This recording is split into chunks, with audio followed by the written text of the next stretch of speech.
Bonjour, chers auditeurs du jour se lève. C'est Justine. Je suis ravie de vous retrouver pour partager ce nouveau podcast dont le titre est Christ ou l'accomplissement de l'alliance parfaite de Dieu. Pour cela, je vous invite à prendre vos Bibles.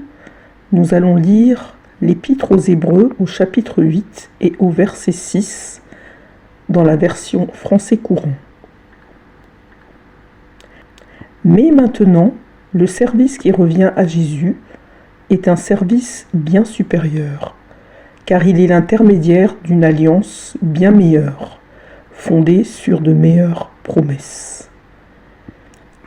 Une alliance est un accord ou un contrat entre deux ou plusieurs personnes. Ce texte que nous venons de lire se trouve dans l'Épître aux Hébreux.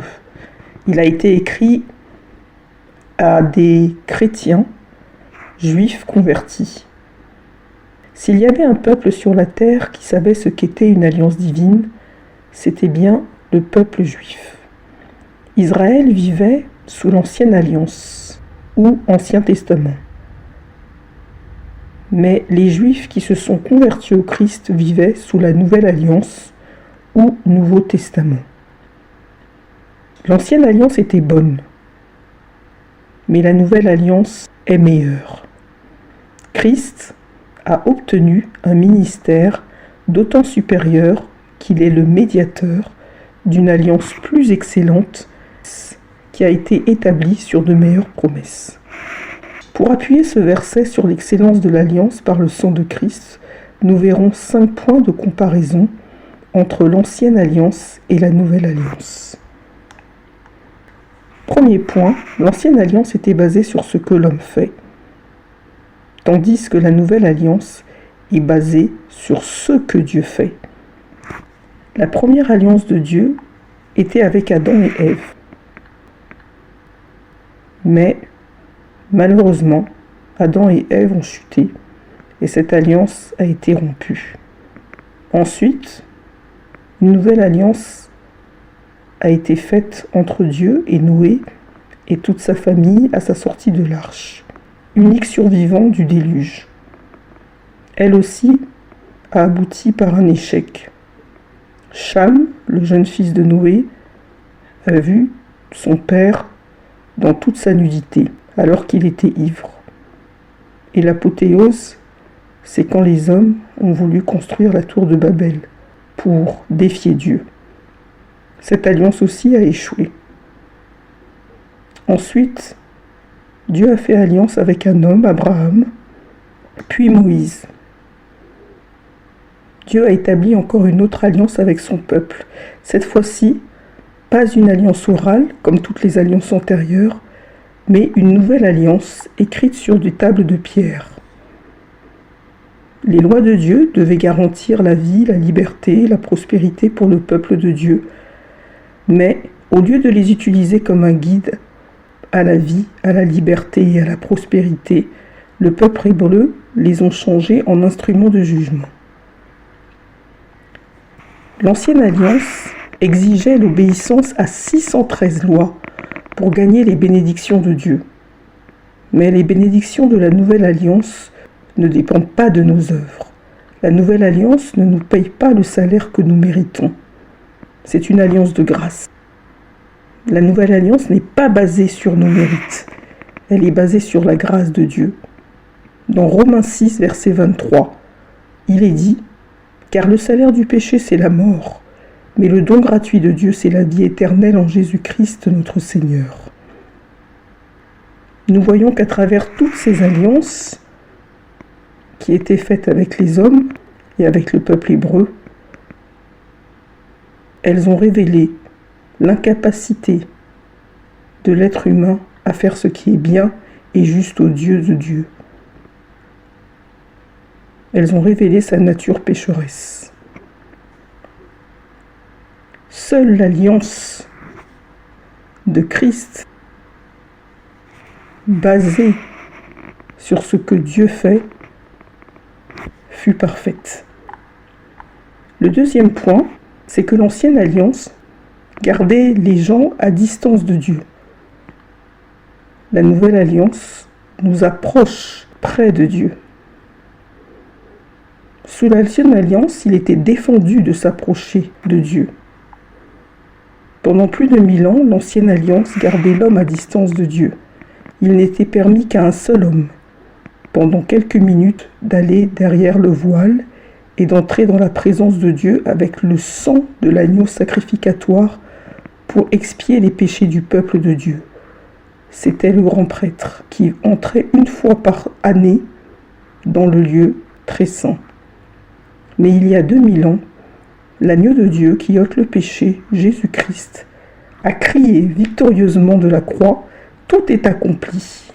À ce moment-là, Dieu a déchiré le voile qui cachait sa présence et qui barrait le chemin de l'homme vers lui.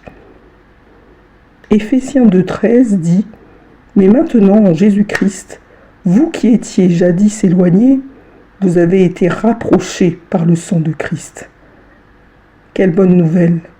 Dieu n'est plus loin. Par Jésus, il est très proche. Et nous sommes en communion avec lui par son esprit. L'ancienne alliance gardait l'homme loin de Dieu. La nouvelle alliance nous appelle à la communion avec Dieu.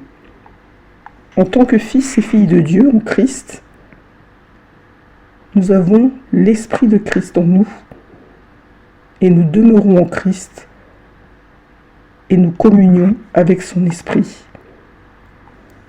Le troisième point est que l'ancienne alliance était exclusive. La nouvelle alliance, elle, est inclusive.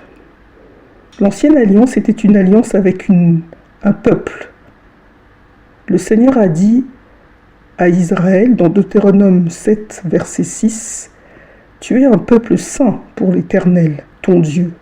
L'Éternel, ton Dieu, t'a choisi pour que tu fusses un peuple qui lui appartint entre tous les peuples qui sont sur la face de la terre. » L'ancienne alliance a exclu toutes les autres nations. La nouvelle alliance inclut toutes les autres nations.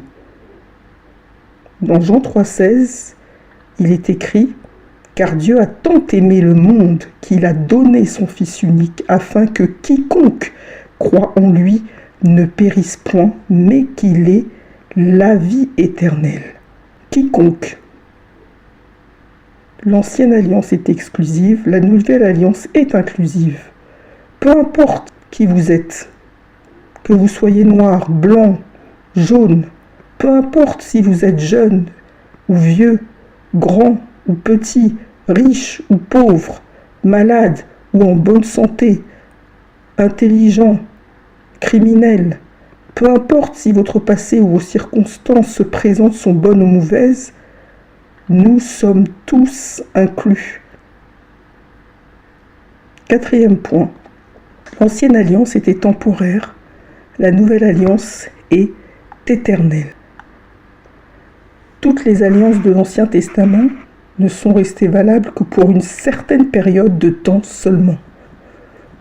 Quelques-unes ont duré plus longtemps que d'autres, mais elles ont toutes failli et ont dû être remplacées. Pourquoi est-ce qu'elles ont failli? Pourquoi elles ont dû être remplacées? Parce qu'elles dépendaient toutes de l'homme. Et l'homme a toujours chuté. Tandis que la nouvelle alliance dans le sang de Jésus ne dépend pas de l'homme. Elle dépend uniquement de Dieu. Nous avons eu un grand prêtre, Jésus-Christ, Fils de Dieu, qui s'est présenté une fois pour toutes dans le sanctuaire céleste et a offert son sang une fois pour toutes pour la purification de nos péchés et pour la réconciliation éternelle devant Dieu. Quelle bonne nouvelle! Et le cinquième et dernier point, l'ancienne alliance était basée sur le sang des animaux, la nouvelle alliance est basée sur le sang de Jésus-Christ. Chaque fois que nous célébrons la Sainte Seine, nous nous souvenons des paroles de Jésus. Dans Luc 22, au verset 20, il est écrit « Cette coupe est la nouvelle alliance en mon sang ». La raison la plus importante pourquoi la nouvelle alliance est meilleure que l'ancienne, c'est qu'elle est basée sur du meilleur sang. Toutes les anciennes alliances ont été scellées avec du sang de bêtes. Agneau, bouc, bélier, brebis. Mais ce sang ne faisait qu'expier les fautes. Il couvrait les fautes commises par le peuple. Il couvrait le péché. Mais il ne pardonnait pas et il ne purifie pas définitivement du péché. Or, le sang de Jésus, lui, l'a fait. Et ce sang, le sang de Christ, parle mieux que le sang d'Abel. Le sang de Jésus proclame la victoire sur Satan. Le sang de Jésus nous a guéris. Dans Isaïe 53, verset 5, il est écrit « Il était blessé pour nos péchés, brisé pour nos iniquités. Le châtiment qui nous donne la paix est tombé sur lui, et c'est par ses meurtrissures que nous sommes guéris. » Le sang de Jésus nous a aussi délivrés de la malédiction. Le péché et la désobéissance d'Adam ont amené le monde entier sous la malédiction de Satan. Qu'est-ce qui a pu libérer le monde de la malédiction du diable? Le sang de Jésus-Christ. Dans Galates 3, verset 13, il est écrit « Christ nous a rachetés de la malédiction de la loi, étant devenu malédiction pour nous. » Le sang de Jésus, le Fils de Dieu, nous purifie de tout péché. Dans 1 Jean 1, verset 7, il est écrit « Le sang de Jésus, son Fils, nous purifie de tout péché. » Et dans Apocalypse 1, verset 5, il est écrit « Nous sommes délivrés de nos péchés par son sang, le sang de Christ. » Pour conclure, Christ a obtenu un ministère d'autant supérieur qu'il est le médiateur d'une alliance plus excellente, qui a été établie sur de meilleures promesses. L'ancienne alliance était basée sur ce que l'homme fait. La nouvelle alliance est basée sur ce que Dieu a fait. L'ancienne alliance gardait des gens à distance de Dieu. La nouvelle alliance nous approche près de lui. L'ancienne alliance était exclusive. La nouvelle alliance est inclusive. L'ancienne alliance était temporaire. La nouvelle alliance est éternelle. L'ancienne alliance a été basée sur le sang d'animaux. La nouvelle alliance est basée sur le sang de Jésus-Christ. Alors, mes bien-aimés, que la louange, l'honneur, la gloire soient rendus à notre Dieu et notre Père, ainsi qu'à notre Seigneur Jésus-Christ, pour cette alliance bien plus excellente. Amen.